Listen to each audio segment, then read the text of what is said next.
This is a show you never thought you would see.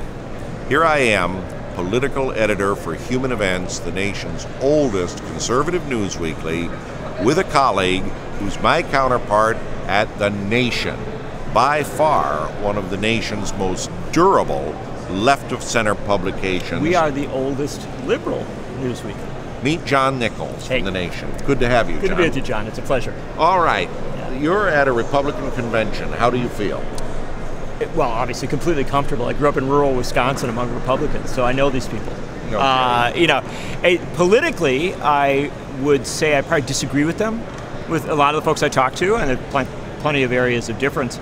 But the truth is, I find plenty of areas of difference at a Democratic convention, too, these days. This reporter has seen a lot of enthusiasm going to the Michigan delegation, interviewing your lieutenant governor in the Badger State, Rebecca Kleefisch, and talking to people in states and areas that normally don't go Republican. Do you pick up the same enthusiasm from the delegates you've talked to? Sure. I think that the critical thing here is that they are not entirely comfortable with Mitt Romney, but getting there. I mean, remember that Mitt Romney had to go a long way in this process before he got the majority of votes in a primary. So these are people who thought of themselves a little more conservative than Mitt Romney. So they're adjusting to him, but they love Paul Ryan.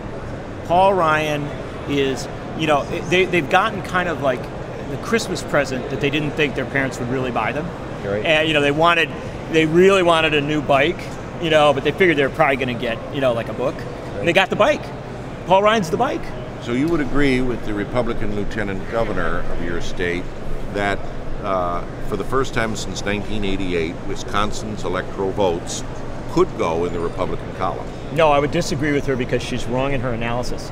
In 2000 and in 2004, Wisconsin could easily have gone in the Republican column. It was within a 1% margin. So, but I do think, I'm teasing, I think what she means is that they might actually cross the barrier rather than the could zone. And here's the complexity.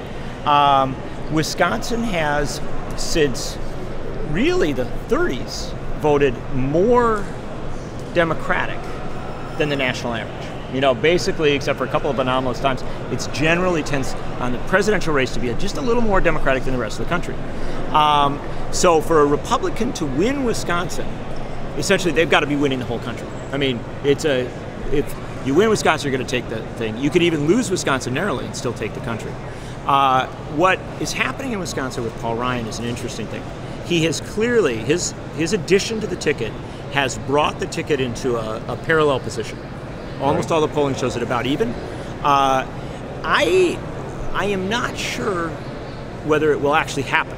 That's going to be, that's a big order to cross over. Remember, Wisconsin gave Michael Dukakis 55% of the vote. Okay. Wisconsin gave Obama pretty close to that. All right, speaking of President Obama, the nation has always held Democratic presidents to some pretty high standards on the left. Franklin Roosevelt was not above criticism from the nation. Yep. What do you think of Barack Obama as far as being a true liberal? I think Barack Obama is one of the better liberal Republican presidents in history. Look, I will say very bluntly, my view of Barack Obama is that he is very much in tune with a lot of the values and ideals of liberal Republicans in the late 60s, early 70s. I think that a Chuck Percy or in some ways a Nelson Rockefeller would be very, very comfortable with Barack Obama. Find him, maybe even a Mitt Romney would be quite comfortable. And that says something about the evolution of our politics.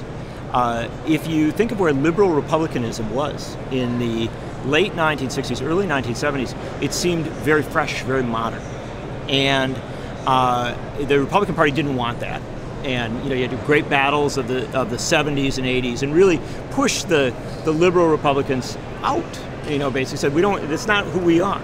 But the interesting thing is that the Democratic Party, in my view, kind of took a lot of those ideas in. And so when you look at Barack Obama, you really see someone who has a lot of ideals and a lot of values that might well have fit into a Republican convention in 1968 or 1972. Of course, Ronald Reagan was winning votes from liberal Republicans. Absolutely. And from many Democrats, Reagan Democrats. Well, the critical thing, remember that Pete McCloskey endorsed Reagan. Yes, in he '80, did. and that's this an is the very liberal liberal. anti-Vietnam War Yeah, congressman yeah. from California. Final point I have Yeah. to make.